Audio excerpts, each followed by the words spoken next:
J'ai le droit de constater qu'à chaque fois que je vois quelqu'un qui porte un maillot d'équipe de France, c'est pas un Français. Ou en tous les cas, c'est pas quelqu'un qui a une tête de Français. Voilà. Mais à quoi Comme dans l'équipe de France. Il y a plus de noirs en équipe de France que de blancs. Les 15 joueurs qui sont de nationalité étrangère, c'est pas... Non, ils sont de nationalité française et d'origine étrangère. Ah ouais, d'origine, oui, c'est ça que je voulais dire en fait. Ça veut dire que c'est... Histoire, tu vas pas te faire de n'importe quoi là. Je suis de l'arabe blanc. Tu m'énerves. Mais pourquoi? Ça commence à mentir. Je pense que c'est ce qu'ils cherchent. Typique africain, c'est qu'il est pas cher quand on le prend, prêt au combat, qualifié de puissant sur un terrain. Mais le foot, c'est pas que ça. Le foot, c'est aussi de la technique, c'est de l'intelligence, c'est de la discipline. Pourquoi tu fermes pas ta gueule? Si par mon manque de clarté et ma sémantique imparfaite, j'ai pu faire que des personnes se soient senties choquées, humiliées ou blessées. Ta gueule. Il y a des moments dans le match où il y a 11 joueurs noirs. Souvenez-vous du rapport. 10 joueurs noirs. Souvenez-vous du rapport qui était sorti au moment de Laurent Blanc, il avait fait la bêtise de l'écrire. Oui. Laurent Blanc, il avait fait la bêtise de l'écrire. Oui. Il a dit Laurent Blanc, il fait souvent la folle ou pas? C'est une fiotte. On regarde dans l'histoire, les meilleurs, c'était des Noirs et des Arabes. On voit bien que c'est un phénomène objectif, que l'équipe de France, qui commence à bien jouer d'ailleurs au moment de Platini, parce qu'avant, il y a eu entre Coppa et Platini, il y a eu un gros trou où on était systématiquement battus par tout le monde, même par la Belgique. Et au moment de la grande équipe Platini, on avait Marius Trésor et Tigana, c'est-à-dire qu'on avait deux Français, on va dire, colorés, qui en plus étaient très liés à notre histoire profonde, empire colonial, dom-tom, etc. Et on était très fiers en fait d'avoir une équipe qui jouait très bien, les Brésiliens on appelait les Brésiliens d'Europe, avec le carré magique de Tigana, évidemment Platini, Gires, etc. Paris brisé, Paris martyrisé, mais Paris libéré. Une chose peut sembler étonnante. Il n'y a aucun combattant noir. Et petit à petit, il y a eu une transformation. C'est que l'équipe de France a intégré de plus en plus de noirs. Et comme le football est le sport roi, faut pas oublier, c'est le sport roi mondial. Comme s'il n'y avait pas eu de combattants noirs dans cette deuxième division blindée, la colonne de chars du général Leclerc, chargée de libérer Paris. Yes, I'm so excited. Africa won the World Cup. Africa won the World Cup. Ce qui peut dire que l'Amérique n'est pas dans le monde, puisque le soccer est un truc très secondaire chez eux. Et donc c'est un emblème national très important, l'équipe nationale. Et ça a produit un agacement qui d'ailleurs a été beaucoup porté par le Front National de Le Pen il y a très très longtemps. Le nom des joueurs, on se doute bien qu'ils sont pas français. Vous trouvez que les joueurs sont pas français? Ah non, on a vu non. 1998, l'équipe de France de football. Parce que c'est le sport le roi, emblématique d'une nation, et ça accompagnait quelque chose qui angoisse profondément les Français, malgré les manipulations idéologiques de surface qu'on appelle l'antiracisme, qui était cette question du remplacement, du grand remplacement, du métissage. 1998, l'équipe de France de football de plus en plus métisse faisait déjà l'objet d'attaques racistes. L'une des premières attaques, c'est celle du leader du Front National, Jean-Marie Le Pen, en 1996. Pour comprendre, il faut s'intéresser à ce qu'on appelle le blanchiment, comme nous l'explique Raphaël Cheikh, professeur d'histoire moderne de l'Europe au Colby College. Ça veut dire de retirer du front les soldats noirs, surtout les soldats venus des colonies françaises au sud du Sahara. On les remplace avec des soldats blancs, parfois quelques nord-africains, mais surtout des soldats blancs métropolitains ou de la population européenne de l'Afrique du Nord. Et c'est justement ce qui est arrivé à la division Leclerc, la deuxième DB. C'est devenu un peu une division d'élite de l'armée de la France libre qui se composait d'ailleurs très fortement de Noirs recrutés ou volontaires.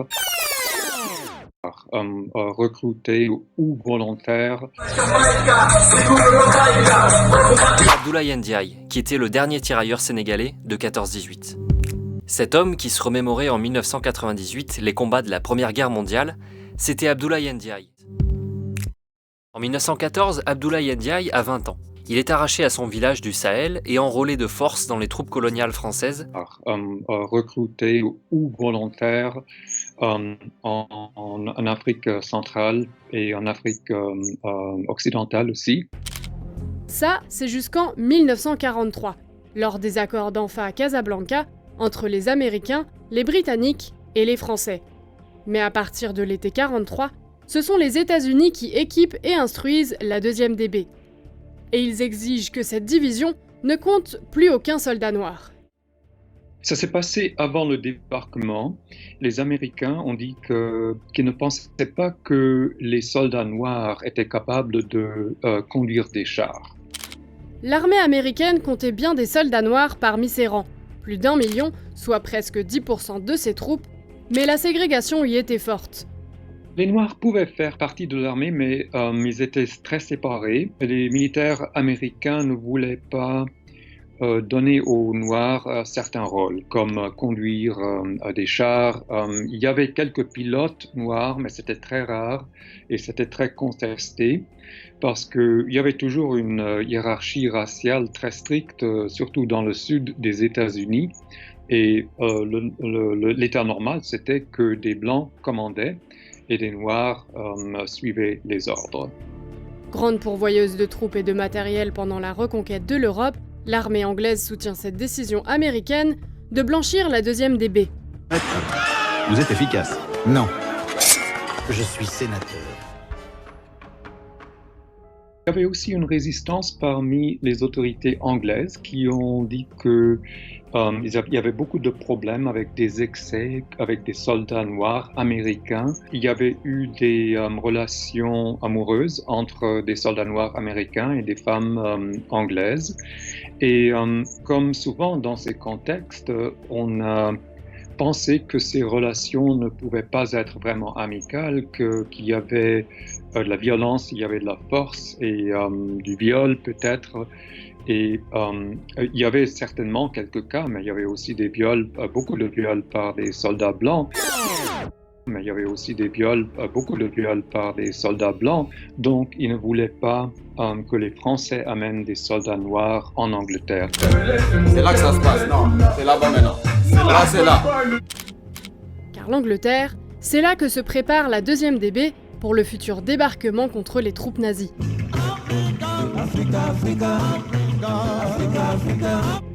Résultat, le général Leclerc accepte finalement de se séparer de 3603 tirailleurs sénégalais. Ils doivent alors choisir entre être démobilisés ou rejoindre une unité d'infanterie, la 1re division française libre. Yes, I'm so excited. Africa won the World Cup. Africa won the World Cup. Durant l'été 1943, la 2e DB ne compte plus qu'un soldat noir, Claude Madembassi. Or, la France était un pays ethniquement très cohérent et religieusement très cohérent, c'est-à-dire, comme le disait De Gaulle, et qui était en fait, jusqu'au XIXe siècle, très peu métissé en réalité. Et puis même après, les métissages qui étaient venus par le travail étaient des métissages d'Italiens, de Polonais, d'Espagnols et de Portugais, qui étaient quand même, on va dire, des Européens blancs chrétiens, et même plus que chrétiens, catholiques. Donc c'était intégrable. D'ailleurs, beaucoup de footballeurs, un mec qui s'appelle Amoros, ou des étaient en fait des types qui étaient en blanc, mais qui venaient d'Espagne, d'Italie, Copa, Pologne, et donc ça ne posait pas de problème. Or là, il y a une angoisse sur la négrification. Mais pourquoi de France? Parce que ça accompagne un processus général que Renaud Camus a porté à bout de bras en montrant beaucoup les conséquences mais jamais les causes, et qu'il appelle le grand remplacement. Donc de ce point de vue-là, cette inquiétude est totalement légitime. Je le pose comme ça. Après, je rappelle des choses où il faut faire un peu de sociologie et pas rester dans l'émotionnel, et surtout une agressivité qui... je me méfie, moi, de la colère et de l'agressivité comme argument politique sérieux. À un moment donné, il faut quand même voir ce qu'on peut faire. Ce qu'on peut faire pour améliorer la situation, parce qu'une fois qu'on a exprimé une colère ou un agacement, la colère et l'agacement, c'est pas politique. Voilà. Donc je fais remarquer que traditionnellement, les sports de masse et les sports populaires, je parle pas du golf, ni du polo, sont les sports qui sont joués par la classe sociale la plus basse dans la hiérarchie sociale. Et la classe la plus basse dans la hiérarchie sociale, c'est les immigrés. Ceux qui arrivent en général dans un pays comme la France, c'est pour travailler, parce qu'ils ont fui des pays où il n'y avait pas de travail et était la misère. Ça peut être l'Italie du Sud, ça peut être une certaine Espagne, un certain Portugal, une certaine Pologne, où on vient en France pour offrir sa force de travail, parce qu'on est prêt à faire un travail dur, pas très bien payé, parce que c'est quand même mieux que de là d'où on vient. Et ces gens-là, qui sont des gens qui ont l'habitude de donner beaucoup de travail et de force de travail, pratiquent en général des sports populaires et durs qui traditionnellement sont la boxe, le football, peu le cyclisme, c'est une vraie question, pas la natation qui n'est pas non plus un sport de masse depuis très longtemps, mais donc traditionnellement les Français de fraîche date qu'on appelle les immigrés, c'est eux qui se coltinent les sports de masse et donc c'est eux qui montent dans la hiérarchie du sport qui comme une hiérarchie par la valeur. Hein, et ça donne aujourd'hui Mbappé, comme il y a dans les années 50, ça donnait Kopa d'origine polonaise, Mbappé, fils d'un Africain et d'une Algérienne. Mais d'ailleurs, je fais remarquer qu'il s'appelle Kylian, et qui est un prénom celte, donc il y a quand même une celtisation voulue. Ça devrait plaire normalement ça à Zemmour. The big one. C'est ça quoi? Il est connecté là-bas. Un peu inimaginable, dire que ces propos aient été officiellement tenus. On demande juste le départ des personnes qui sont incriminées. Si c'était avéré, attention. Hein. De son côté, le site Mediapart maintient ses accusations, assure avoir des preuves irréfutables qui incriminent Laurent Blanc. Il s'agirait, selon nos informations, d'un enregistrement audio que le site devrait publier dans les heures à venir. C'est une fiotte. Si. Les Français n'avaient pas beaucoup de choix. La France était épuisée, ébranlée, en crise financière. Les outils militaires étaient vraiment dans un état terrible. C'était très difficile pour les Français de dire non. C'était bien. Vous en voulez encore? Oui. Mais l'armée française a elle aussi pratiqué des blanchiments. Pendant la Première Guerre mondiale, mais surtout en 1944, lorsque le général de Gaulle demande que 15 000 tirailleurs sénégalais soient remplacés. Raison avancée par l'état-major, il ne supporterait pas le froid. En réalité, la manœuvre aurait surtout permis au général de Gaulle de faire de la place pour incorporer des membres de la résistance française, des FFI. Une façon de les garder à l'œil. De Gaulle a certainement été important pour le blanchiment en automne 1944 pour intégrer des forces françaises de l'intérieur, des FFI, qui étaient bien armés. Beaucoup d'eux étaient des communistes. Ça faisait des soucis aussi, des communistes armés. Est-ce que c'était une décision raciste en ce moment-là? Je ne suis pas sûr. Je n'ai pas trouvé une preuve que De Gaulle a vraiment, pour ainsi dire, poussé les décisions pour les blanchiments ailleurs, avant le débarquement. Hein, que le père de Mbappé lui ait donné, pas Mamadou comme prénom, mais Kylian, hein, c'est celte. Hein. Voilà, je rappelle. Et donc, il est de ce point de vue-là normal que dans le football, il y ait beaucoup de Français récents issus de la classe la plus pauvre, c'est-à-dire, globalement, on va dire, ce qu'on appelle les mecs issus des banlieues, des Noirs et aussi d'ailleurs des Maghrébins.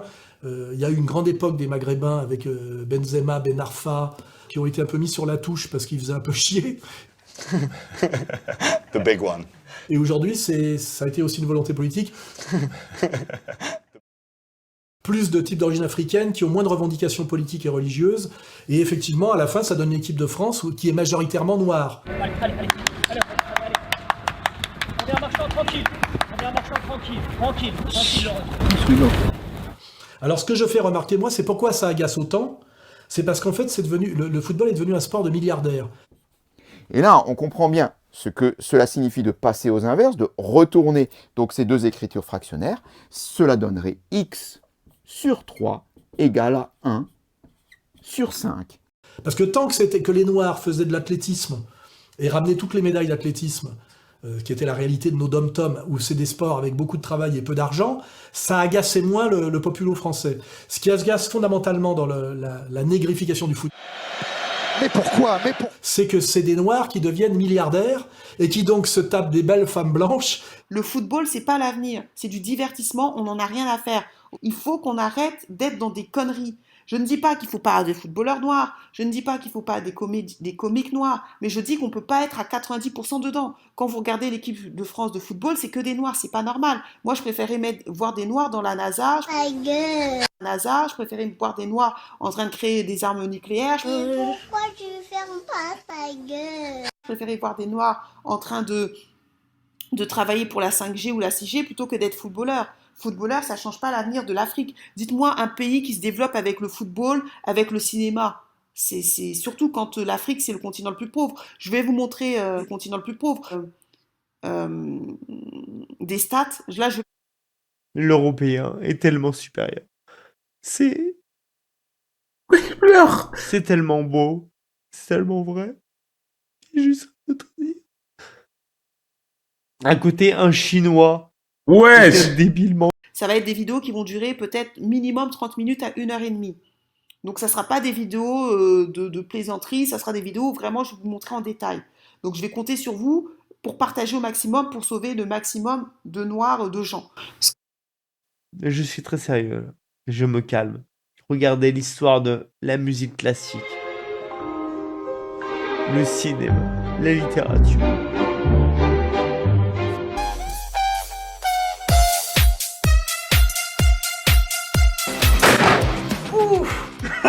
Dès que t'as fini, le premier réflexe J'ai que entendu. t'as... C'est pas mal, hein? Ah, c'est très très bien même. Ah bah là, ouais, là, il est mort. Hein.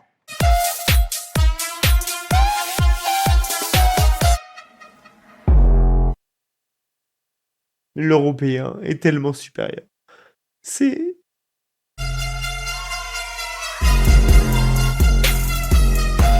À côté, un Chinois. Ouais. Débilement. J'ai jamais compris sur le blanc. Le blanc vrai, véritablement différent du noir. Ça, on ne peut pas en discuter parce que c'est vrai, ils sont tous des êtres humains, mais non, le blanc, lui, il est grave, gars. Il n'est plus là pour se soucier que non, la connexion va voler. Non, gars, donc il faut pas me là. C'est comme ça que tu vas voir que, gars, voilà une gars blanche parce qu'elle est star sur Instagram.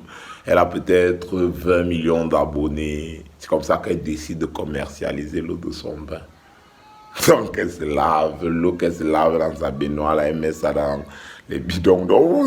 Il y a les blancs qui achètent, elle a les clients. Donc celui-là, lui, il prend sa bouteille d'eau de Benga, man, à 1000 € la bouteille, 1000 €. Tu comprends pas, non? Donc lui, il vient avec son salaire, donc il met un peu dans l'eau, là, quand il veut se laver, il met un peu aussi dans l'eau de son bain.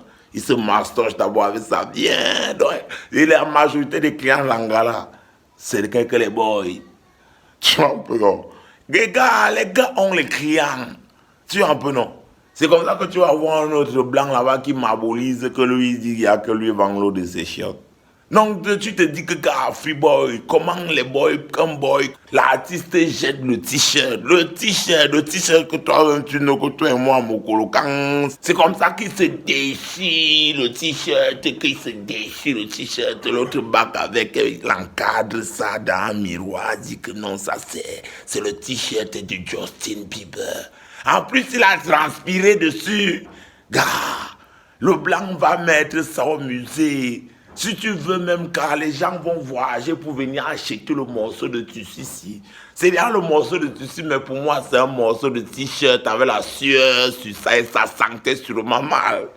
Donc, le blanc, lui, il est wandang. Le blanc n'est pas comme le noir. Non, le blanc n'est pas comme le noir. Ne confondez pas les choses.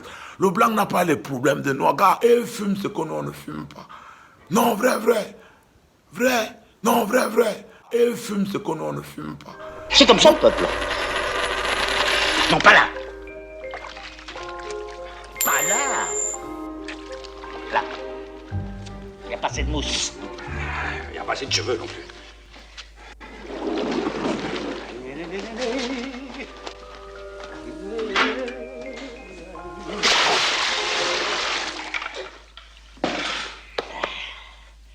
Aïe.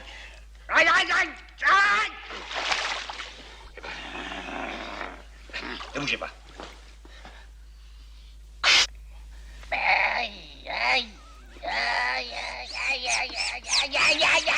Et qui donc se tapent des belles femmes blanches et ont des belles bagnoles, etc. Et c'est vrai que c'est la nature humaine étant ce qu'elle est, le petit blanc paupérisé est très agacé de voir que les élites du football français aujourd'hui sont des milliardaires noirs qui en plus sont souvent issus des banlieues, banlieue étant synonyme dans l'esprit français, et avec le travail qu'a bien fait Zemmour, de délinquants. Donc ça veut dire qu'aujourd'hui il y a plusieurs paramètres qui se combinent, et qui certains en occultant d'autres. C'est-à-dire que le fait que les élites sportives des sports de masse durs soient systématiquement dans l'histoire incarnées par les plus pauvres devrait rendre logique et acceptable qu'il y ait beaucoup de noirs dans l'équipe de France, qui sont donc normalement les meilleurs pour produire les meilleurs résultats. Africa won the World Cup.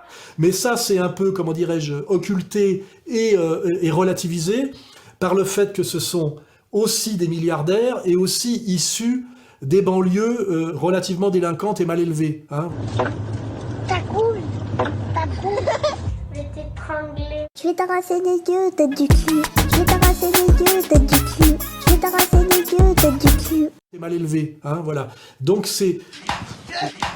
Qu'est-ce que tu fais, par contre? Qu'est-ce que tu recommences? Ah, là, par contre, c'est ton grand-père. Non, je suis mort. De quoi? Qu'est-ce qu'il y a? Moi, c'est moi. T'es pas ou quoi?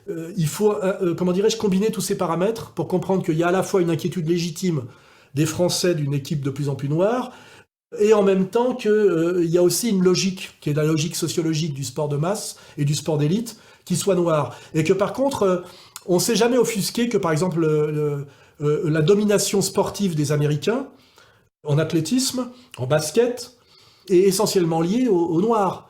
On n'a jamais reproché à Mohamed Ali d'être noir. C'est le seul noir qui ouvre sa grande gueule. Non, nous lui avons jamais appris à se comporter de la sorte. Nous avons fait des esclaves de gens comme ça. Nous n'avons jamais appris à ces gens-là d'être fiers. Non, parce que... Je veux dire, parce qu'en fait, ils font aussi gagner l'Amérique. Et moi, ce que je dis, c'est que le côté un peu dégueulasse, c'est que ces Noirs qui se sont hissés au sommet de l'élite du sport par beaucoup de travail, parce qu'on ne peut pas être un voyou et un champion.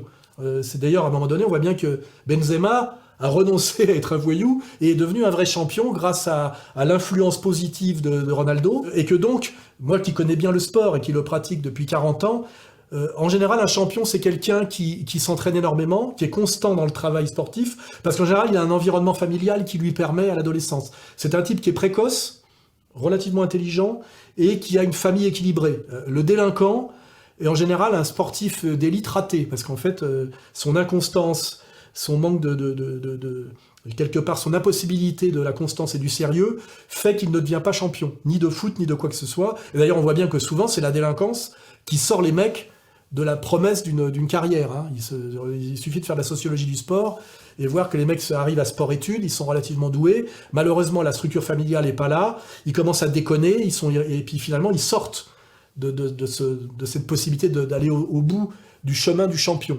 Donc moi, en tant que sportif, j'aime pas qu'on attaque des types qui sont quand même des types qui travaillent énormément pour arriver au meilleur, parce que je rappelle quand même que cette équipe de France était championne du monde en titre et a quand même réussi à rejouer une finale et à n'être battue qu'au tir au but. Donc d'un point de vue du bilan, il est difficile de cracher sur une équipe qui, je le rappelle, s'habille en bleu, chante la Marseillaise entièrement. Hein, genre... Nous, on avait une génération, on ne la chantait jamais la Marseillaise. Ça a commencé à chanter dans les années 90, je pense, à cause du rugbyman qui la chantait. Ben, on se demandait pourquoi les Français ne la chantaient pas. Puis je vais vous dire, après on a commencé à regarder, les joueurs s'ils chantaient l'équipe de France en fonction de leur couleur. Et parce qu'il y en a un qui était un peu plus coloré, et il disait tiens, il ne chante pas, il ne doit pas aimer la France. Donc c'est faux, nous on ne chantait pas l'équipe de France, pourtant on était tous blancs. Du procureur de la République, ça venait de très haut. Voilà. Nous faisons tout simplement. Quel était l'objet? En fait, l'objet c'était quoi? On voulait simplement, on ne comprenait pas qu'un noir en fait.